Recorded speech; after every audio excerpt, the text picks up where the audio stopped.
خراب یثرب خروج الملحمہ، ملحمہ کیا ہے؟ ایک بہت بڑی جنگ ہے۔ دوسری حدیثوں سے اس کے متعلق جو تائید ملتی ہے، ایک حدیث میں یہ بھی میرے آقا صلی اللہ تعالی علیہ وسلم نے فرمایا تم قیامت اس وقت تک نہیں آئے گی جب تک کہ رومیوں کے ساتھ تم آماق میں یا دابق میں نہ اتر جاؤ۔ یہ دو جگہوں کے نام میں بتا رہا ہوں، مرج دابق اور آماق یہ لفظ آئے ہیں۔ اور ایک حدیث میں ہے حضور صلی اللہ تعالی علیہ وسلم نے فرمایا ملحمۃ الکبریٰ ہوگی، سب سے بڑی جنگ ہوگی مسلمانوں میں اور عیسائیوں میں، اور یہ غوطہ میں ہوگی جو دمشق کا ایک علاقہ ہے، غوطہ حدیث میں لفظ بھی آیا ہے۔ مسلمانوں کا مرکز غوطہ ہوگا، اس وقت تمام مسلمان وہاں جمع ہوں گے دمشق میں، غوطہ۔ اور جو جنگ ہوگی وہ علاقہ ہے مرج دابق جو حلب کے قریب ہے، ایک بہت بڑا میدان ہے، اب بھی موجود ہے، جس کو آج انگلش میں ایلیپو کہتے ہیں، وہ حلب ہے، حلب کے قریب میں یہ علاقہ موجود ہے۔ اب ملک شام کی حیثیت کو بھی آپ سمجھ لیں، قیامت کی نشانیوں میں اللہ کے حبیب صلی اللہ علیہ وسلم نے یہ بھی فرمایا کہ جو مومن ہوں گے وہ سب ملک شام کی طرف ہجرت کر جائیں گے۔ سب کس طرف جائیں گے؟ ملک شام کی طرف، جس کو سیریا کہتے ہیں اور عربی میں کچھ لوگ سوریا کہتے ہیں۔ سیریا کی طرف سب لوگ چلے جائیں گے۔ آج آپ یہ سوچ رہے ہوں گے کہ سیریا چھوڑ کر کے لوگ جا رہے ہیں، اور ایسے حالات میں آپ کہہ رہے ہیں کہ سارے لوگ سیریا میں آئیں گے۔ چاہے پورا سیریا آج خالی ہو جائے، پھر بھی مجھے میرے آقا صلی اللہ علیہ وسلم کی حدیث پر یقین ہے، میرے آقا نے فرمایا کہ پورے مومنین ہجرت کریں گے تو ضرور وہ ہجرت کریں گے، آج یا کل تمام مومنین وہ جمع ہوں گے، کیونکہ شام جو ہے ارض حشر و نشر ہے، یعنی قیامت کا میدان ملک شام کو بنایا جائے گا۔ یہ بھی حدیث پاک میں ہے، قیامت کا میدان کہاں ہوگا؟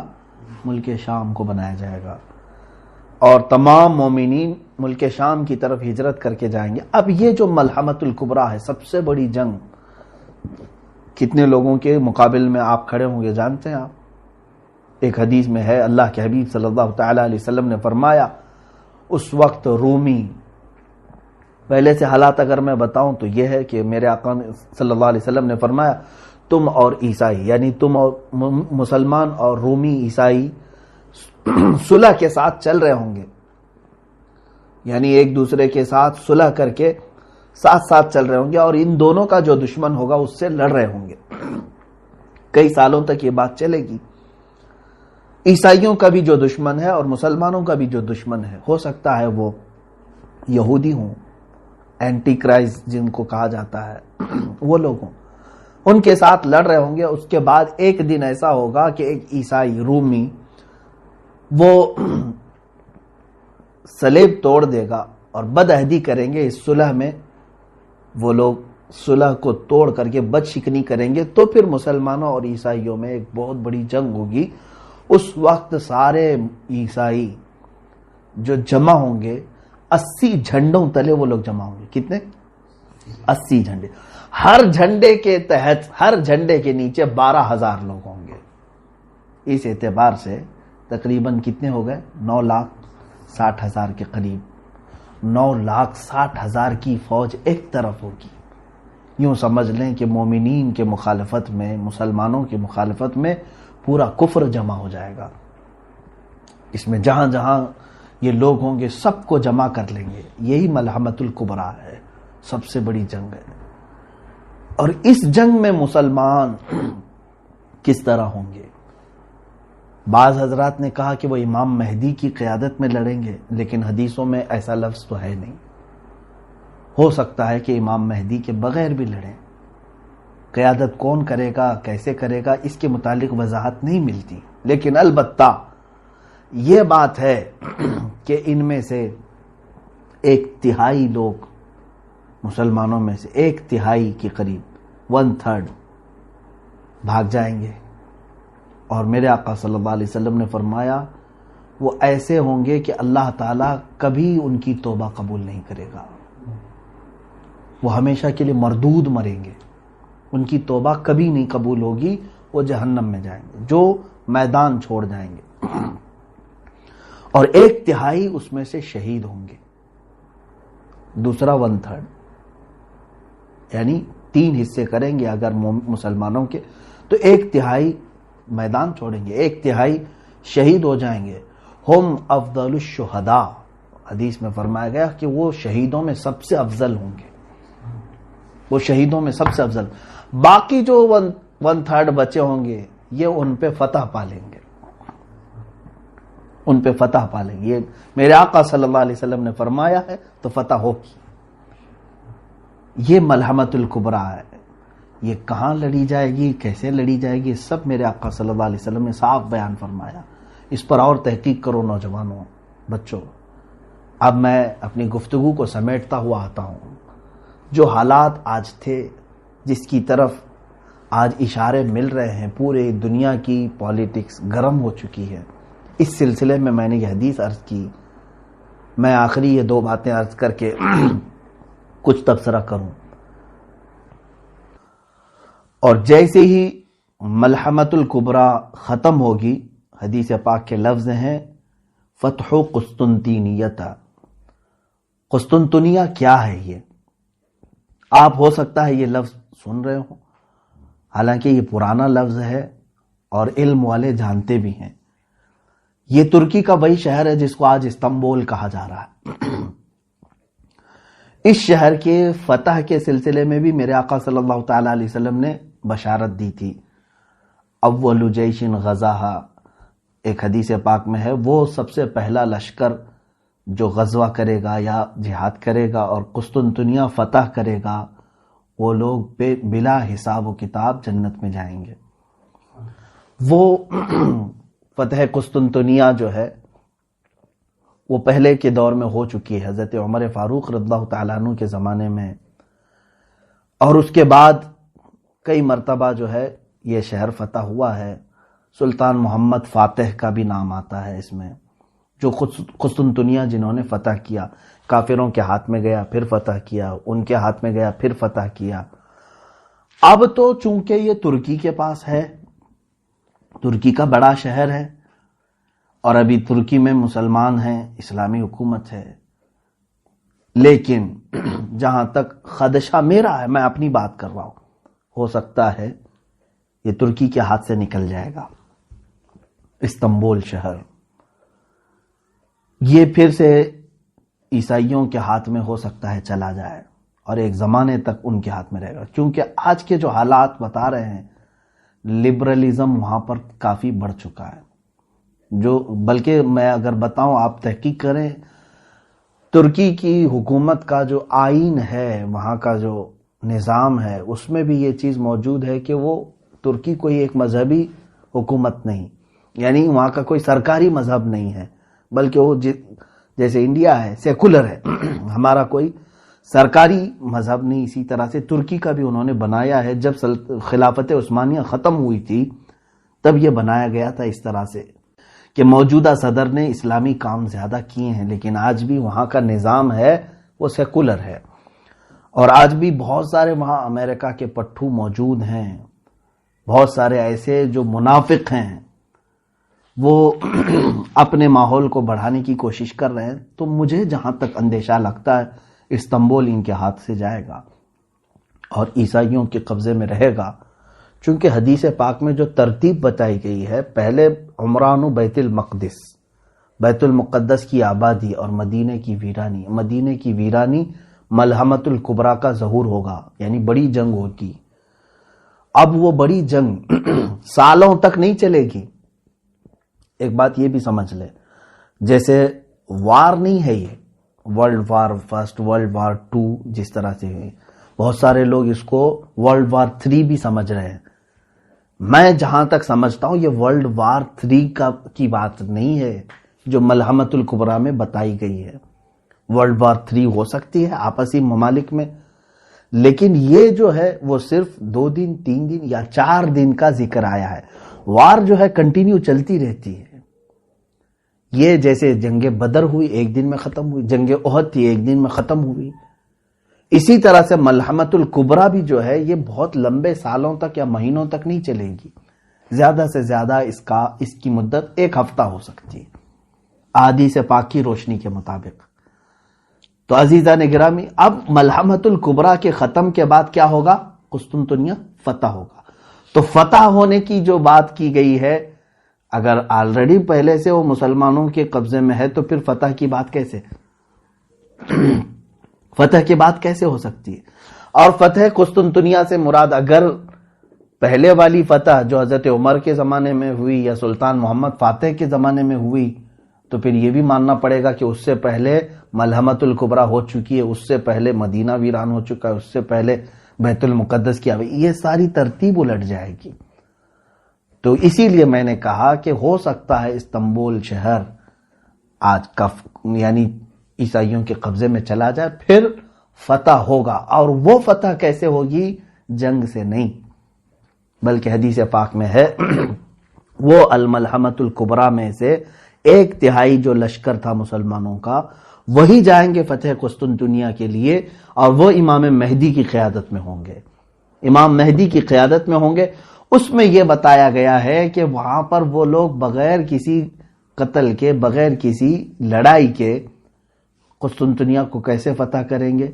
مسلمان نعرہ لگائیں گے، لا الہ الا اللہ واللہ اکبر، جیسے وہ ایک بار بلند آواز سے کہیں گے اس کا ایک حصہ فتح ہو چکا ہوگا، دوسری مرتبہ کہیں گے تو استنبول کا دوسرا حصہ فتح ہو چکا ہوگا، یہ حدیث پاک میں موجود ہے۔ تیسری مرتبہ مسلمان نعرہ تکبیر اس طرح بلند کریں گے، لا الہ الا اللہ واللہ اکبر، قسطنطنیہ یعنی استنبول شہر فتح ہو چکا ہوگا۔ اب جو بات بتانی ہے وہ بہت اہم ہے، بہت اہم ہے۔ یہاں تک کی بات تھی، جیسے یہ قسطنطنیہ فتح کر کے ابھی اپنی یعنی تھکان کو دور بھی نہیں کر چکے ہوں گے، اسی وقت ایک آدمی ان کے پیچھے سے یہ اعلان کرے گا کہ اے مسلمانوں، دجال ظاہر ہو چکا ہے، تمہارے گھروں میں گھس کر کے تمہارے بیوی بچوں کو ختم کر رہا ہے، تو سارے پریشان ہو جائیں گے۔ ایک آفت ابھی ختم نہیں ہوئی تھی کہ دوسری آفت آ گئی۔ اب دجال کے ظہور کی خبر جیسے ہی سنیں گے، اس وقت میرے آقا صلی اللہ تعالی علیہ وسلم فرماتے ہیں 10 گھوڑ سوار، گھوڑے کا ذکر ہے، 10 گھوڑ سوار قسطنطنیہ سے نکلیں گے، پھر وہ ارض مقدس کی طرف آئیں گے یا اپنے وطن آئیں گے، اور بہت تیزی سے آئیں گے، جبکہ وہ خبر شیطان نے پھیلائی تھی جھوٹی ہوگی۔ پہلے جو شیطان کہے گا کہ دجال آ چکا، ڈرانے کے لیے، لیکن جب وہ تمام مسلمان واپس اپنے اپنے گھر آئیں گے تب حقیقت میں دجال آ چکا ہوگا۔ اب سنیں، بڑی بات ہے، اللہ کے نبی صلی اللہ علیہ وسلم نے فرمایا میں ان میں سے ہر گھوڑ سوار کو جانتا ہوں، اس کا نام بھی، اس کے باپ کا بھی نام، اور اس کے گھوڑوں کے رنگ بھی جانتا ہوں۔ یہ رسول کریم صلی اللہ علیہ وسلم نے فرمایا۔ اس کا مطلب مجھے یہ بھی لگتا ہے کہ گھوڑ سواری قیامت تک ختم نہیں ہوگی، یا ایک حدیث پاک میں یہ بھی ملتا ہے کہ لوگ اپنے پرانے ہتھیار کی طرف واپس آ جائیں گے، پرانے ہتھیار کی طرف واپس آ جائیں گے، حدیث پاک میں ملتا ہے۔ ظاہر سی بات ہے آج کے دور میں ہم سائیکل اور موٹر سائیکل پر چلنا نہیں چاہ رہے ہیں، رفتار اتنی تیز ہو چکی ہے، ہم جو ہے اب کاروں میں، اور کاروں سے زیادہ اب اور تیز ہم دیکھنا چاہ رہے ہیں، بلٹ ٹرین آ چکی ہے، اس سے زیادہ تیز ہم تو ایروپلین دیکھ چکے ہیں، راکٹ دیکھ چکے ہیں۔ اتنی تیزی کے زمانے میں پھر گھوڑے کا تصور کیسے؟ گھوڑا کیوں استعمال کرے گا کوئی؟ لیکن حدیث پاک میں اگر آیا ہے تو یقیناً میرا یقین کہتا ہے، میرا ایمان ہے یہ کہ یقیناً لوگ گھوڑے پر ہی سواری کریں گے، اور اس وقت اپنی پرانے ہتھیار، ہو سکتا ہے اس کی وجہ یہ ہو سکتی ہے، جیسے کہ ایک سائنسدان نے کہا ہے، بڑا سائنٹسٹ ہے، اس نے بھی یہ بات کہا کہ میں ورلڈ وار 3 کے بارے میں تو نہیں جانتا کہ کیسے ہوگی، بایولوجیکل ہوگی، جیسے ابھی بہت سارے لوگ کہہ رہے ہیں وائرس پیدا کیا گیا ہے، اگر پیدا کر کے ایک ملک دوسرے ملک کو تباہ کرنے کی کوشش کر رہا ہے تو یہ بایولوجیکل وار ہے، ایک دوسرے کو مطلب وبا پھیلا کر کے ختم کرنا، یا پھر ٹیکنالوجی کے اعتبار سے ہوگی کہ مطلب آن لائن جو ہے اس کا پورا سافٹ ویئر ہیک کر لیا، اس کی بینک کرپٹ کر دیا، یہ بھی ایک وار ہے. یا پھر جو ہے بارود سے ہوگی، پیٹروٹ میزائل سے ہوگی، کس سے ہوگی، ورلڈ وار 3. اس کے بارے میں پکا کسی کو علم نہیں. اس سائنٹسٹ نے بھی یہ کہا، یہ تو مجھے نہیں معلوم کہ ورلڈ وار 3 کس طرح کی ہوگی، لیکن یہ میں ضرور بتاؤں گا کہ ورلڈ وار 4 اگر ہوئی تو پھر وہ لکڑیوں اور تلواروں سے ہی ہوگی. وہ کیوں؟ اس سے پوچھا گیا تو اس نے کہا ورلڈ وار 3 میں لوگ اپنے پاس جو کچھ بھی ہے ایک دوسرے پر ڈال کر کے سب تباہ کر چکے ہوں گے، ان کے پاس کچھ بھی نہیں بچا ہوگا. یہ ہو سکتا ہے. یہ تشریح سمجھنے فہم کے قریب ہے.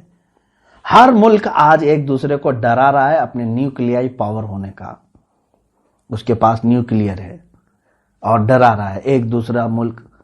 اور ممالک کے درمیان یہ رسہ کشی تو آج اتنی عروج پر آ گئی ہے. بارڈر کے مسئلے آج دیکھ رہے ہیں ہم. ہر ایک ملک جو ہے، اب اس میں جو بڑے بڑے جو ممالک ہیں جن کے پاس آج بارود ہے، نیوکلیائی پاور ہے، اگر ان میں سے کسی نے بھی نیوکلیائی پاور کا استعمال کیا تو انجام اتنا خطرناک ہوگا.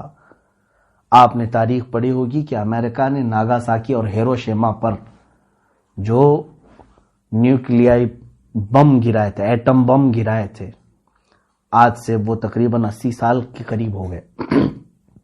زیادہ عرصہ ہو گیا، 70 سال کے قریب ہو گئے. آج تک وہ زمین بنجر ہے، وہاں سے کوئی ایک سبزہ نہیں اگتا. وہاں کے لوگ معذور پیدا ہوتے رہے سالوں تک. اتنی خطرناک اس کی زہریلی گیس ہے. اور اگر وہ اس زمانے کا نیوکلیئر تھا، اب اس وقت اور پتہ نہیں اس میں کتنا ڈیولپ کر چکے ہوں گے. ایک ایک ملک کے پاس اتنا نیوکلیئر ہے کہ یہ دنیا کو پوری دنیا کو ختم کرنے کے لیے اپنا وہ استعمال کر سکتے ہیں. اور اگر کسی ملک نے تھوڑا سا بھی ایک دوسرے کے حق میں استعمال کیا تو مجھے جہاں تک لگتا ہے سارے ویپن، سارے مشینیں، ساری چیزیں ختم کر دی جائیں گی. سارے تار ٹوٹ جائیں گے، نہ کوئی مشین ہوگی، نہ کوئی موبائل ہوگا، نہ کوئی سیٹلائٹ ہوگا. پھر لوگ کس چیز پر آئیں گے؟ واپس اسی کلاڑی پر آئیں گے، انہی تلواروں پر، انہی لاٹھیوں پر آئیں گے. تو یہ ہو سکتا ہے، اور قیامت کی نشانیوں میں یہ ہے. بہرحال بات میری طویل نہ ہو جائے، عزیزان گرامی وقار، آج پوری دنیا کے حالات اس طرف آ رہے ہیں. آپ غور سے دیکھنا کہ بیت المقدس کی طرف آپ کی توجہ ہمیشہ رہے. یہ پورے دھیان بھٹکانے کی کوشش تھی پوری دنیا میں، ہم سب کے ذہن کو دوسری طرف ڈالنے کی، کہ آج یروشلم کو کیپٹل بنانے کی یہودیوں نے ایسی سازش کی کہ پوری دنیا کو ایک وبا کے چکر میں مبتلا کر رکھا، اور سب کو ڈر کے ماحول میں، لاک ڈاؤن کے ماحول میں کوئی پروٹیسٹ نہ کر سکے، کوئی باہر نہ آ سکے، قید کر دیا. ایک طرف اسلامی ممالک جن کو ہم کہہ رہے ہیں ان کو زرخرید غلام بنا چکا ہے. یہ سارے سعودی ہوں، جتنے بھی اس کے ہم نوا ہوں، ان میں سے کسی کے بھی اندر اس کے خلاف بولنے کی ہمت نہیں، جسارت نہیں، بلکہ اب تو یہ اپنے بارڈر بھی اسرائیل کے استقبال کے لیے کھولنے کو تیار ہیں. ایک بات یہ بھی حدیث پاک میں موجود ہے، اللہ کے حبیب صلی اللہ علیہ وسلم نے فرمایا ویل للعرب من شر قد اقترب. تمام عرب کے لیے تباہی ہو، ویل ہے، بربادی ہو، ایسے شر سے جو بہت ہی قریب آ چکا ہے. ایک حدیث پاک میں ایک ایسا فتنہ اٹھے گا کہ عرب سب تباہ ہو جائیں گے، عرب سب مریں گے. اب وہ کون سا فتنہ ہوگا وہ ہم دیکھ رہے ہیں. اور حدیث پاک کے لفظ یہ ہیں، میرے آقا صلی اللہ علیہ وسلم نے فرمایا اس فتنے میں جتنے عرب مارے جائیں گے وہ سب جہنم میں جائیں گے. قتلاھا فی النار.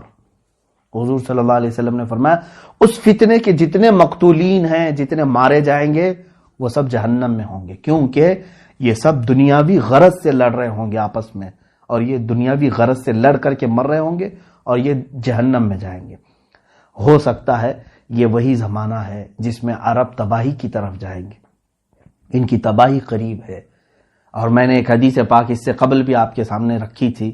اللہ کے حبیب صلی اللہ تعالی علیہ وسلم نے فرمایا ایک بادشاہ ہوگا، اس کے مرنے کے بعد اس کی گدی کو، اس کے تخت کو حاصل کرنے کے لیے 3 لوگ لڑیں گے، اور تینوں کو وہ تخت نہیں ملے گا، یہاں تک کہ یہ قتل و خون ریزی عام ہو جائے گی اور یہ تباہی کا ایک دہانا شروع ہوگا۔ آج کے جو وہاں عرب کے بادشاہ کی جو سچویشن ہے وہ ایسی ہی ہے۔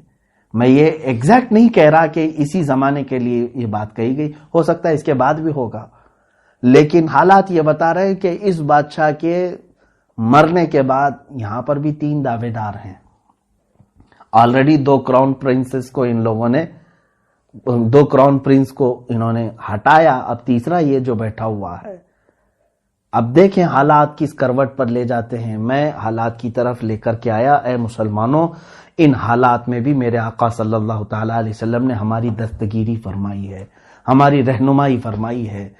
افسوس ہے اس وقت جو ہے ہمارے بچے گیم میں مبتلا ہیں، ٹک ٹاک میں مبتلا ہیں، بہت سارے ایسی خرافات اور واہیات میں مبتلا ہیں، پوری رات پورا دن اس طرح کی فحاشیت میں مبتلا ہیں، تو ہمیں معلوم نہیں کہ دنیا کہاں چل چکی اور کون سے پلاننگ ہو چکی ہیں۔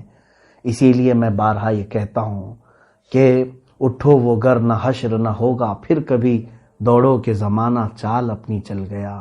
اے امت محمدیہ کے غیور نوجوانوں، قوت عشق سے ہر پست کو بالا کر دے، دہر میں نام محمد سے اجالا کر دے۔ وآخر دعوانا ان الحمدللہ رب العالمین۔ السلام علیکم ورحمۃ اللہ۔